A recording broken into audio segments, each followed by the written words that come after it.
My dear children, good morning. Today we are going to study a beautiful poem, Rain on the Roof, written by Coates Kinney, stanza first. Let's start the lines. Be careful.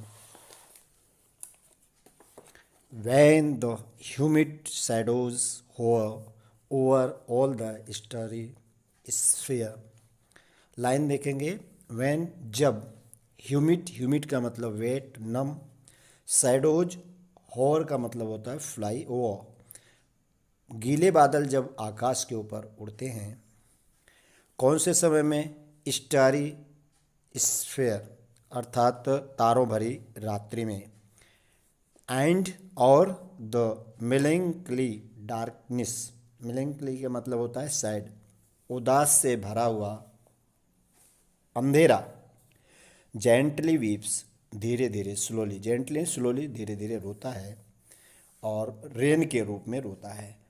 कवि क्या अनुभव करता है? वाट अ bliss कहता है कैसा आनंद आता है। ब्लिस माने pleasant pleasure. To press the pillow कहता है पिलो को दबाकर तकिए को दबाते हुए ऑफ अ कॉटेज चैम्बर का मतलब स्लीपिंग रूम में बेड पर एंड लाई पड़े होना अर्थात सोते हुए लिसनिंग मीन्स सुनते हुए टू द पैटर का मतलब होता है टप टपाहट किस चीज़ की जो ऊपर टीयर्स के रूप में अंधकार की बूंदें पड़ रही थी। Of the soft rain overhead कभी कहता है जब मैं अपने स्लीपिंग रूम में तकिए को दबाते हुए सोता हूँ और ऊपर से बरसात की बूंदों की टपटपाहट सुनाई पड़ती है उसका बहुत ही आनंद अनुभव करता हूँ। इस प्रकार से कवि उस बादल की बूंदों का जो उसके छत के ऊपर पड़ती है उसकी आवाज़ को सुन करके प्लेजर अनुभव करता है और कवि बादल के और बरसात के और नींद के बीच एक संबंध बताने की कोशिश करता है। Now explanation.